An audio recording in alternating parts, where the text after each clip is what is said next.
Behind closed doors and ancient traditions, some families in China live lives so rare they defy understanding.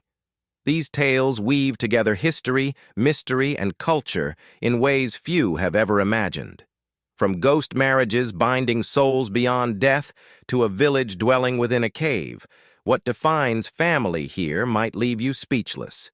These are the 15 most unusual families in China. Number 15. Ren Family.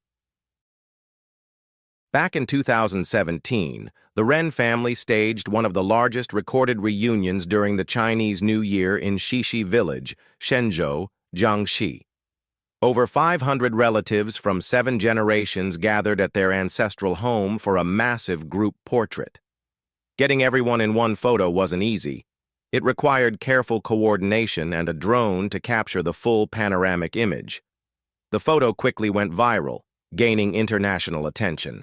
Behind the scenes, family elders had spent over 2 years tracking lineage and reaching out to relatives across provinces and regions, including Beijing, Shanghai, and Taiwan. Attendees ranged from newborns to nonagenarians. Despite the sheer size of the gathering, they managed to bring everyone together, a tribute to unity, tradition, and shared heritage. The family joked that the next reunion would need an even larger venue. For those overwhelmed by holiday get-togethers, the Ren family stands as a reminder that some gatherings are truly monumental and unforgettable. Number 14. Unique Sisterhood. China's Ji family from Jiangsu province has a family story where the unusual barely scratches the surface. For years, a couple longed for a son, but ended up having 9 daughters instead. Holding on to tradition, they named each daughter Dai, meaning younger brother, to reflect their ongoing wish. In Chinese culture, sons have historically been valued for carrying on the family name. The Ji parents hoped that naming their daughters this way might help their dream materialize. All 9 girls, spanning years in age, grew up with the same name, a constant echo of that parental longing. The naming sparked national and international backlash, especially when legal documents and forms started causing real confusion. Despite criticism, the parents insisted their intentions weren't out of disappointment, but cultural hope. Eventually, they considered giving their daughters distinct names. The story became a national conversation starter about gender roles, tradition, and identity. Regardless of public opinion, their story remains one of China's most talked-about naming choices. Number 13. The Chen Family of Shanxi. When 4 generations share a single home, family time becomes a daily rhythm. That's the case for the Chen family in Shanxi, who've lived together under one roof since the 1980s. They've stayed committed to traditional values, choosing to live in one large compound and dine together every day. Chen Jiying, the esteemed 84-year-old patriarch, and his 80-year-old wife, Gao, lead the first generation. Their eldest son, Quan Chang, and his 2 younger brothers make up the second. The trio has 7 children, now parents themselves, forming the 3rd generation, whose kids complete the 4th. With spouses included, the extended household now totals 34 members. In 2015, Quan Chang and his brothers financed a major home expansion, increasing the living space to over 8,000 square feet. They invested nearly $150,000 into construction and decor. At the heart of their home stands a huge kitchen equipped with a giant pan, big enough to cook for 40 people. During holidays, the entire family gathers to celebrate their deep-rooted bond. Number 12. Dual home couples. When it comes to complex living dynamics, China's Liang Tu Hun couples bring an unconventional twist, married, yet maintaining 2 households. This lifestyle has grown common, particularly among younger urban couples seeking a balance between closeness and space. In cities like Beijing and Shanghai, some partners choose to keep separate apartments, spending weekdays apart and only coming together on weekends or holidays. Though it might seem odd, couples say it helps ease tension, preserve autonomy, and actually strengthen their bond. It's a reflection of China's changing urban pace, where long commutes and personal routines often clash. With Liang Tu-hun, each partner keeps their independence, managing their own space, habits, and schedules without stepping on each other's toes. Critics claim it erodes traditional family values. Supporters call it a smart response to modern stress. Whether viewed as a retreat from commitment or a path to harmony, this split-home model has sparked widespread discussion online, especially as younger generations reshape the meaning of domestic life. Number 11. Chiang Family. In modern Chinese history, few surnames hold more political weight than the Chiang family. Their legacy began with Chiang Kai-shek, a towering figure who led the Republic of China and the Kuomintang Party during the 20th century. After losing the Civil War, he retreated to Taiwan in 1949 and governed the island until he died in 1975. His son, Chiang Ching-kuo, succeeded him and became Taiwan's president, overseeing major political reforms and economic growth. The story didn't end there. In January 2023, the family legacy moved into its fourth generation when Chiang Wan-an, Chiang Kai-shek's great-grandson, became mayor of Taipei. At 44, he was the youngest ever to take the role. A U.S.-born attorney turned politician, Chiang Wan-an's election sparked renewed discussion about his family's complicated past. Despite lingering criticism tied to authoritarian rule, the Chiang name remains a symbol of continuity and transformation in Taiwan's evolving political identity. From war to reform to city governance, the family's story is still unfolding. Number 10. China's ghost marriages. In certain rural regions of China, marriage doesn't always end with death. It sometimes begins there. Ghost marriages, a centuries-old practice, still exist today in specific communities. These unions involve at least one deceased partner, arranged to ensure spiritual peace and uphold family continuity. If someone dies unmarried, especially young, families fear their spirit might wander, bringing misfortune or loneliness in the afterlife. To prevent this, families arrange symbolic marriages, either between two deceased individuals or between a living person and someone who has passed. Ceremonies are held with full offerings, ancestral rituals, and banquet tables set for the unseen bride or groom. Paper effigies replace the couple, and blessings are given as if the couple were physically present. Though now rare and not legally recognized, ghost marriages persist in some isolated areas.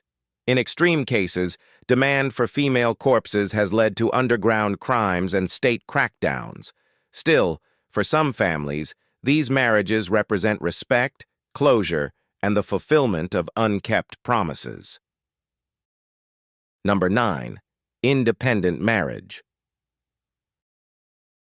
Across much of the world, married women often adopt their husband's last name. But in China, tradition tells a different story.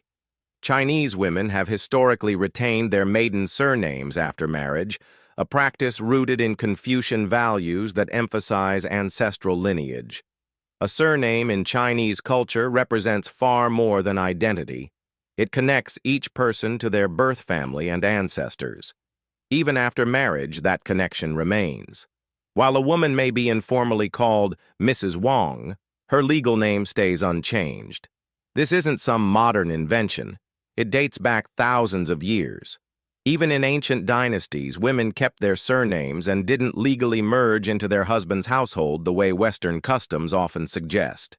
Instead, they fulfilled family roles while still representing their natal line. Today, this custom continues across mainland China, Taiwan, Hong Kong, and Chinese communities abroad. While some view it as progressive, it's simply a long-standing tradition. In Chinese culture, marriage unites lives, but names remain rooted in origin. Number 8. Cave Village. In a country filled with skyscrapers and smart homes, it's surprising that some families in China still live in natural caves. Zhongdong Village in Ziyun County, Guizhou Province, remains one of the last cave-dwelling communities in China. Located over 5,600 feet above sea level inside a limestone cavern, around 18 families, roughly 100 people, have made it home for decades. Inside, wooden houses line the rock walls, complete with bedrooms, kitchens, and even a basketball hoop. For years, there was a functioning school in the cave until it closed in 2008 due to infrastructure concerns. Despite government attempts to relocate residents into modern homes, many chose to stay, citing natural insulation, safety from storms, and strong ancestral roots. The village survives through farming and livestock. It's not just a shelter, it's a way of life passed down through generations. Zhongdong isn't a relic. It's a marvel of human creation. Number 7. Dual-headed households. In China, one noticeable shift in family structure is the rise of two-headed households, where two adult generations share one home but manage their lives separately. Typically, parents and their grown children live together for practical reasons like rising housing costs or mutual caregiving. But unlike the traditional model, where elders supported young couples until roles reversed, both generations now work independently. Finances, chores, and routines are often kept separate. Different bank accounts, individual meal plans, even separate grocery lists. They might cook together or help with childcare, but decision-making is split. This hybrid setup sits between the old extended family system and modern nuclear living. Younger couples gain privacy while still benefiting from shared space and family support. It reflects a growing desire for autonomy without sacrificing generational closeness. As urban lifestyles evolve, this model is increasingly common in cities across China. The structure may be shared, but the rhythm of life within often runs on distinct tracks. Number 6. Mosuo Mountain Society. High in the mountains near Lugu Lake, straddling Yunnan and Sichuan provinces, lives one of the world's most distinctive family systems, the Mosuo, often called the Kingdom of Women. Their matrilineal culture flips conventional norms. Women head the household, inherit property, and men never hold the top familial role. Their most defining tradition is the walking marriage. Instead of formal unions, women freely choose partners. The men don't move in or join their partner's household. They return each morning to their mother's home. Children are raised by the mother's extended family, and biological fathers play little or no official role. Authority and inheritance pass through the women, and the eldest female typically leads the home. Despite modern influences and tourism, many Mosuo families still honor their ancestral system. Women manage the household and economy. In a world dominated by patriarchal norms, the Mosuo offer a rare reversal, where power, responsibility, and heritage remain firmly in the hands of women. Number 5. Naming by generation. In many traditional Chinese families, naming a child goes far beyond personal taste. It's tied to history, lineage, and generational unity. One long-standing custom involves using a generation name, a specific character shared by siblings or cousins of the same generation, usually passed through the father's line. This shared character is placed before or after each child's personal name, reinforcing familial hierarchy and generational order. For example, if 5 sons belong to a second generation, they might all include the character Di, resulting in names like Zhang Diwen or Zhang Deming. The next generation may adopt another character like Guang, keeping the legacy going. Often these characters are chosen from an ancestral poem or a detailed naming scroll crafted centuries earlier. Some families even plan out names for generations in advance. Additional characters signifying birth order, eldest, second, youngest, are sometimes used in formal traditions. This deep-rooted naming system preserves continuity, respects hierarchy, and reinforces cultural values through something as simple as a name. Number 4. Faithful fusion families. In China's Ningxia Hui Autonomous Region, Hui Muslim families have cultivated a cultural blend, preserving Islamic beliefs while living within predominantly Han Chinese society. The Hui are ethnically Chinese but practice Islam, maintaining centuries-old customs. From Arabic calligraphy on their walls to observing halal dietary rules, these families balance deep faith with everyday Chinese life. Pork is strictly avoided, and meals favor lamb or beef, cooked with local spices yet following Islamic principles. Their weddings feature nikah ceremonies led by imams, modest dress codes, and celebrations that merge Chinese hospitality with religious tradition. Mandarin is widely spoken, and many Hui attend public schools and engage in broader civic life. But at home, they remain deeply rooted in their heritage. This fusion is neither conflict nor compromise. It's identity. In a country where Han culture dominates, Hui families in Ningxia represent resilience, balance, and spiritual continuity. Their homes embody both devotion and adaptation, honoring faith without isolating themselves from the world around them. Number 3. Never sharing pairs. In Chinese culture, food often carries symbolic meaning, and when it comes to pairs, there's a rule that holds strong: never split one with someone else. This isn't about fruit etiquette, it's a matter of language. In Mandarin, the words for sharing a pear and separating sound exactly the same. So giving half a pear to a loved one, especially during major events, might unintentionally suggest emotional or relational distance. Couples, close friends, and even family members often avoid dividing a pear out of respect for harmony. It's why during weddings, family gatherings, or romantic moments, people usually give the whole pear instead of slicing it. What seems like a small gesture can carry deeper implications. Traditions like this reflect how strongly relationships are preserved through subtle acts. Avoiding a shared pear isn't superstition. It's about protecting emotional closeness. In a society that values symbolism, even a simple piece of fruit can carry the weight of good fortune or unintended distance.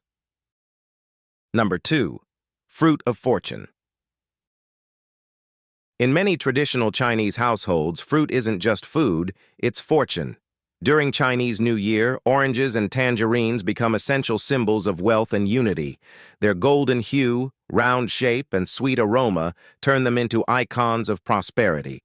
In Cantonese, the word for tangerine sounds like luck, while orange sounds like wealth. Families exchange them in pairs. Parents give them to children and elders to younger relatives. Visitors arrive bearing a pear and receive a pear in return. The ritual goes beyond politeness. It's a transfer of blessings. Homes are filled with bowls of them. Temples and ancestor altars are decorated with carefully arranged displays. Businesses join in, offering the fruits to invite a bountiful year. Their meaning isn't superstitious, it's cultural. The act of exchanging fruit reflects a deeper wish for harmony, abundance, and shared good fortune. Within these small seasonal gestures lies a powerful reminder of how traditions keep families connected and values handed down without saying a word.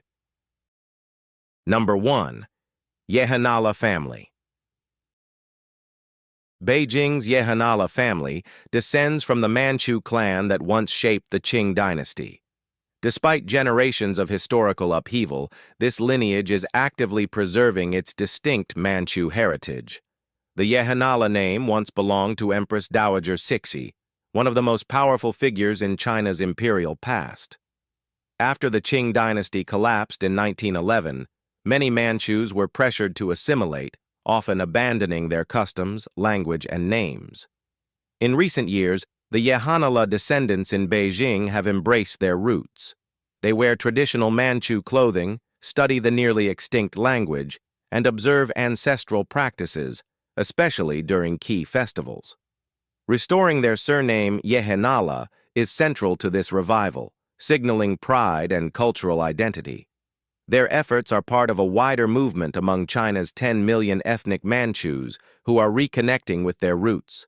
The younger Yahanala generation now promotes traditional Manchu dance, cuisine, and storytelling.